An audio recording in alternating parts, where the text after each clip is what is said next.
Hello and welcome here to Sixers Postgame Live, brought to you by Cure Auto Insurance. Amy Fudo alongside the coach, Jim Lynam, and our big man, Mark Jackson. And listen, this Bucks team, Sixers gave them everything they could handle. Adem Bona, this will be known as the Adem Bona game for Sixers fans. It's also going to be known as Giannis Makes History game too. But we're going to give Adem Bona his flowers. We do have to talk about Giannis because you saw the stat there at the end of the broadcast, gentlemen. He had an incredible stat line, something that's never happened certainly since they started keeping assists, the 82-83 season when assists officially a stat. All right, so he had 35 points, 17 rebounds, and a whopping 20 assists. No surprise, that's a career high. No one's ever had 35, 17, and 20, Coach. It was an incredible night. And Giannis, Look at the low assists. Look at his turns. Yeah. 20-2. What is that? A 10-to-1 assist to turnover ratio? You just don't see that. That is something that I would think you see over like from Tyrese Halliburton or something like that. But here is the big man. So obviously we know that they don't have Damian Lillard with injuries, but Giannis had it absolutely going, and he's been the workhorse for them while they're competing for that fifth spot out there in the East and standings. Absolutely. It's convenient to have somebody like Giannis while Dame is out, because he's so dimensional where he can do so many different things. Look, we need you to be point guard. Oh, okay, no problem. I'll just do it incredibly. So it's incredible to watch him do what he do. Yeah, I mean, listen, there's no doubting it. Look at his pass. We all knew that he was a great player. Wow. Where do you put him right now in the league, Mark, as the best all-around player? Where is he ranked for you on that all-around? All around. I mean, listen, well. he's in the top three. It's him, Shea, and Jokic. Top three in the league for me. Good. He plays like defense. Yeah, but he's top three. I agree with that. One of those gentlemen does not play defense. Yeah. Because one of those gentlemen is second on this list. So this is a very exclusive club. This is all time. This is not since the stats of 82, 83, whatever you want to say. This is all time, which is why you have guys like on here like Will Chamberlain. 30, 15, and 15. At least those numbers. No big surprise. The walking, triple-double. Big O, Oscar Robertson with 11. Nikola Jokic is absolutely going to get there with his 6 already.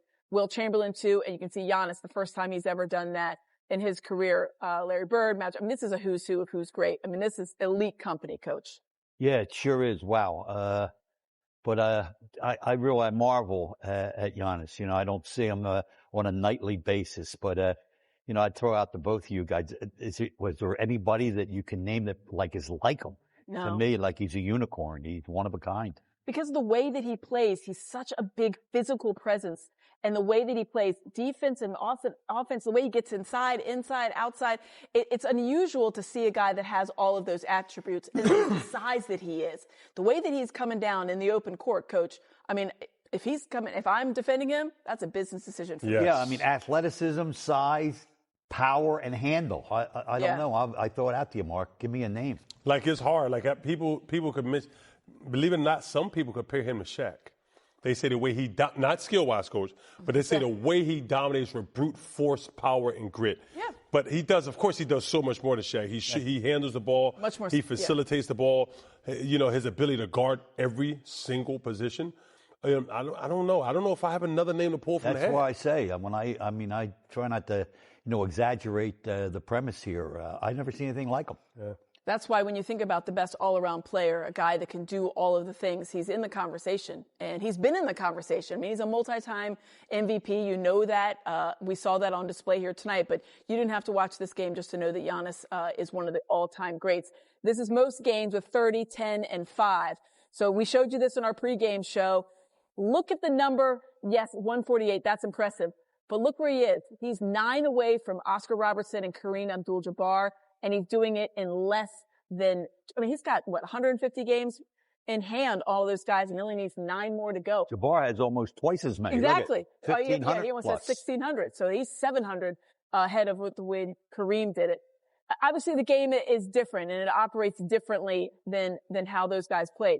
But there's no mistaking. 30, 10, and 5 mark, that is something that Giannis rolls out of bed and gives you. Absolutely, because his motor, Amy, is relentless. Along with his passion, Kevin Garnett. Okay. He reminds me a little bit of Kevin Garnett. Kevin Garnett made a shot more jumpers, But like his attack, keep attack you, handling the ball, facilitating. I would say Kevin Garnett. Open floor. Oh yeah, KG would push it. Remember, KG played 3. Yeah, I don't see him pushing the ball in the open floor like with the force. I was on that team. The starting 5 was Terrell Brandon, Wally Szczerbiak at the 2, KG at the 3, Joe Smith at the 4, and Rashon Osterbic at the 5. Yeah, the thing is, I think we're like taking pieces from guys, right? We're taking like a little bit of KG and a little bit of Shaq and a little bit of Magic, you know, that you're making this. Making some gumbo. That goes back to like the unicorn talk, because it really is. We're making a hybrid player just to try to even get close to what we see from Giannis on nights like tonight, where he has 20 assists, 17 rebounds, and 35 points. The world is his oyster, and we're just here to watch it. But we saw early on Adem Bona really giving everything he could against Giannis, and I thought he acquitted himself exponentially well. Here's a guy whose career high coming into this one was 16. He blew right past that for 28 points. He cooled off a little bit. You saw some of the things that you see at times, the turnovers, the fouling, little mistakes here and there, Coach. But when you look at his overall game, 28 points, 6 rebounds, there's 3 blocks. This is real, and 13 to 15. We know that he's a high percentage guy. This was a great game for him. Yeah, it was. I think he's getting a little bit more confident, and as a result, he's trying to do a few more things. You're going to see him drive a ball to the goal from out on the perimeter. I don't know that we've seen that. This play right here. See it? See, look at the little bootleg fake. Yep. He pretended he was going to dribble handoff and just turned the corner on his own. And he made a couple low post moves. Very, very impressive by Bona. Yeah, we know he's a good athlete. I mean, you can see that. We've seen that all season. But maybe look at this right here. Yep. Look at the confidence to call for the ball. The footwork there. In the low post, he's going against Giannis. He's going against Brook Lopez. These are very good defenders, especially in the low post. Look at that. And he's able to go up and over them. I mean, this has to really give him a giant boost of confidence, Mark. It does, Amy. And let me tell you, I was telling Brennan before we started, listen, this reminds me of a guy who's played for Golden State. His first start, he was against KG and he had 31 and 10. And like everything propelled itself from there. And he took up the challenge tonight to go against arguably one of the most fierce competitors in the NBA today. And he came with the motor to match. Give me the name of the team. I mean, it's this guy from North Philly, Mark Anthony Jackson. I mean, I'm just saying, put it work. And I was talking greasy to him. Of course. Just like Bona was talking greasy to Giannis right here. We saw a little chit-chat from Adem Bona. Yeah, like he was talking to him. I love the energy. Let's ask the question. We kind of asked the question off here. Let's ask it. Coaches, he's your backup center for next year?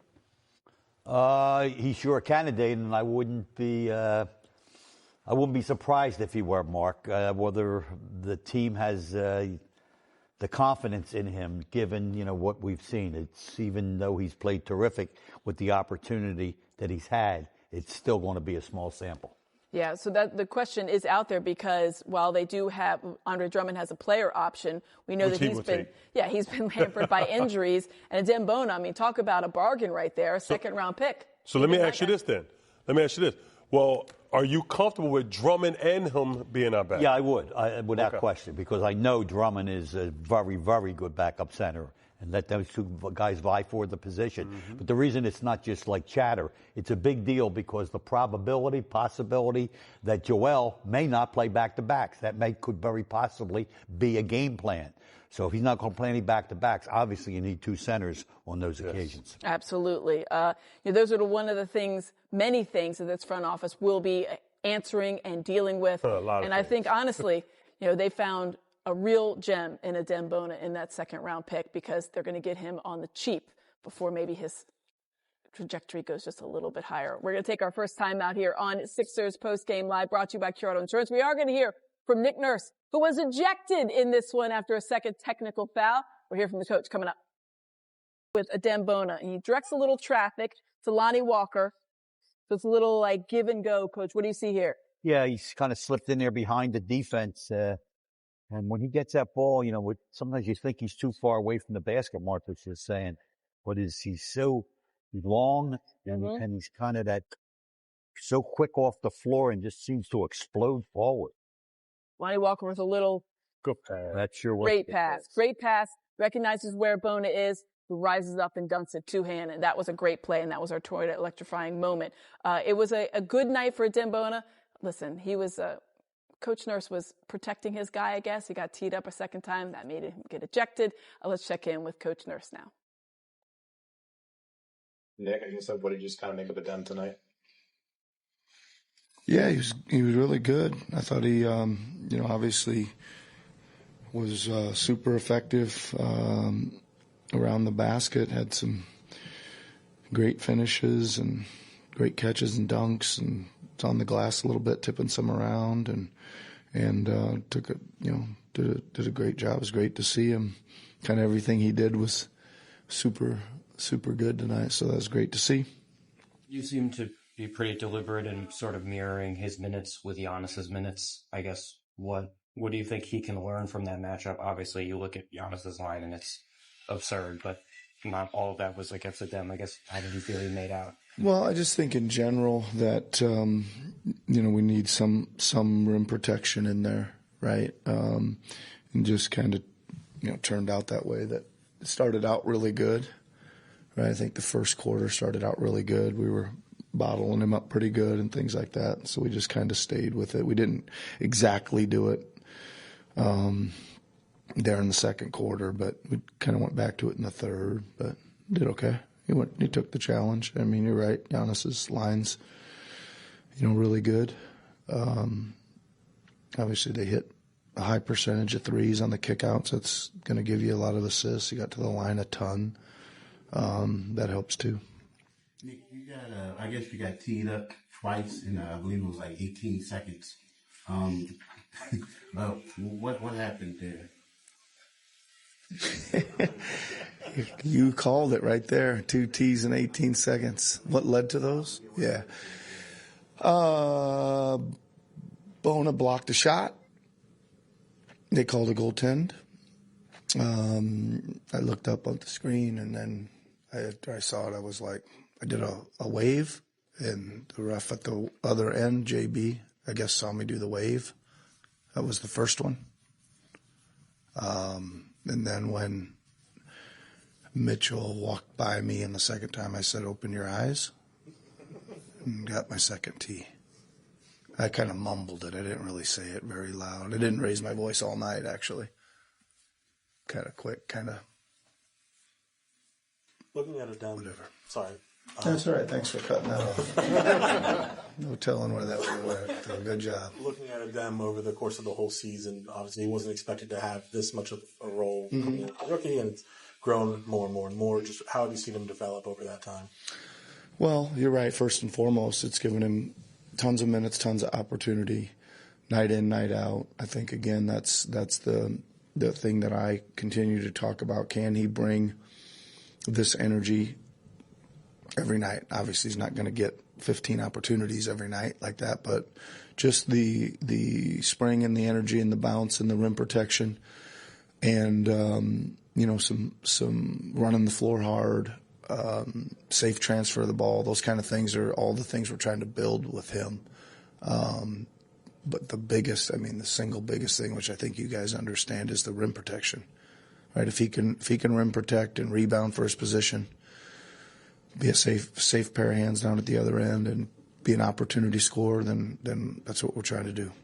Is that what kind of you're looking for him? And I know you mentioned like playmaking with him recently, Quintin. Yeah. With the 10 assists, is that something you kind of want to push him to continue to be able to do? Yeah, for sure. I think, again, he's obviously drawing a lot of attention in game plans, and when he's coming off of things, he's almost always got 1.5 to 2 defenders, so he's going to have to make, again, right play.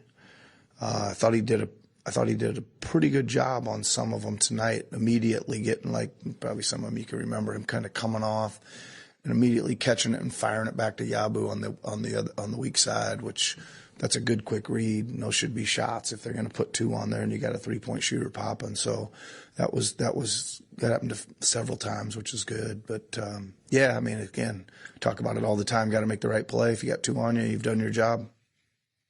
Yep. What's the update on Lonnie? Maybe in the third quarter, he rebounded, maybe grabbed his ankle or his Achilles. Yeah, he had a heel contusion. He was cleared to come back in, so hopefully it wasn't that bad if he was cleared, and hopefully it won't get worse here overnight. Just Little update for you on Lonnie Walker. Actually looked like he stepped a bit on a fan when he was out of bounds on that sideline there. But Coach Nurse talking about his ejection, saying, I just respectfully was asked about, have you seen anything to the refs? He said he mumbled it, wouldn't yell. But so here you can see him in the corner. Lonnie Walker clearly kind of steps down. And then he was walking gingerly. And Coach, you were upstairs with me and we were kind of watching it. And we knew it wasn't his knee or his ankle, the way that he was kind of holding his leg. You can see it right here. Leans back and kind of he was off court, steps on a fan there as he was fading away. So hopefully it is nothing, because here's a guy that's trying to make his way back into the NBA. Yeah, it looked to me like he's totally flat-footed. He couldn't really, bend his foot with his normal motion. But hopefully, as Coach Nurse just said, a little ice and a day off, he'll be able to go. These are key games, obviously. Absolutely. Somebody like Lonnie. Yeah, 5 games to go for this Sixers squad. We're going to talk a little bit more. It's a really nice play here. Watch this. Grimes, 10 assists, 24 points. That steal. Look at this one. Watch this. What is it like? What did he do up there, Mark? Is it like he's suspended in air a little bit? He Coming up with the kind of steal. moved it. He went up. Watch. Got to the let's go move. There you go. Yeah, kind of like a little shake and bake. Coming up with the steal, absorbs the contact, and obviously gets the bucket free. And that's giving size his strength. That's a good fight. He said he was pushed. He was pushed by Gary Trey in the ear. He was pushed. Yeah, so that's once his athletic ability, his strength to finish like that. It's hard to believe the last dozen or so games we would be talking about Quintin Grimes primarily 24 and 10, but Adem Bona certainly got a lot of flowers. But 10, I think over half of these Quintin Grimes has to be to Adem Bona, I would think, in these there's assists there for the way that Adem Bona was going, Coach. Yeah, well, he had double-digit assists. Yeah, Grimes, he's been really impressive with his ability to kind of balance. He's looking to distribute, getting other players involved, yes, but not at the expense of not being able to score himself. That's a good point, because he was still able to get both 10 assists and then those 24 points and a pretty good shooting numbers overall for Quintin Grimes. Still struggled a little bit from 3, but he was solid in this one for the Sixers. Guerschon Yabusele, here's a guy that struggled at times dealing with some of the injuries. In the last several games, he's really been able to kind of reharness, I think, some of the magic that we saw earlier in the season, because he started out with like gangbusters, and then he was hampered a bit by injuries. And then, Mark, you see a game like this where he 8 of 15, 4 of 9 for 3, which is very important, and 22 points. Yes, and it's good to see him. Like I told you, Amy, he had about 7, 8 games where he wasn't doing Yabusele type things. And like about 3 games ago, I seen he had his pep in his step. He looks healthy, and he's starting to get back and do that. It had an impact he was having early on in the season. I think he got to get back there, because this season is not over. I know for playoffs it is. I mean, for him as an individual in a contract year, he needs to continue to remind this organization how valuable he will be. Not just when he played next to Joel Embiid, but like when Joel Embiid, unfortunately, is not in the lineup. Yeah, that's a really good point. 5 games ago, he wants to leave a very good lasting impression. And I think games like this are going to show that he's doing just that. All right, we're going to hear from Quintin Grimes coming up. Stick with us. Where the number 1 feeling winning is happening all the time. Back at it Saturday, that game on NBC 10. That is a 7 o'clock game. NBC 10 is where you can see that game. Let's check in now with Quintin Grimes. You with 10 assists tonight. I know your development of a ball handler and creator and all that has been a big thing the last few weeks. Just where do you feel like you made the biggest strides in that area? I thought just getting comfortable, reading the game, kind of being a point of attack on the team for the offensive end, the team kind of doubling me more, but just making the right reads, whether that's Yabu popping or hitting Justin for 3. Bona was phenomenal tonight, just on the rolls, rebounding. So just trying to make the right reads, hitting the guy, teammate, not trying to force too much on the offensive end, but take what the defense gives me. Defense gave him 10 assists and 24 points. All right, let's check in on those lottery odds, because the Nets lost. Oh, we're not going to do that. The Nets did lose, but the Sixers also lost, so that's really they're still in commanding position. Yes, they are. So that's really the most important thing in that one. Mark, I mean, that's where we're at in this season. Unfortunately, that's where we are, people. And as long as we're there, why not go out with a bang, and let's go ahead and bang for Cooper Flag. Yeah. Listen, we've said it before. You owe us, NBA. Yeah. You owe us here in the city. Give us Cooper Flag. We deserve it. We earned it. Thanks for joining us. We will see you on Saturday on NBC 10. There's Joel Embiid and Giannis hugging it out after this one. Sixers Postgame Live has been brought to you by Auto Insurance. We'll see you Saturday on NBC 10.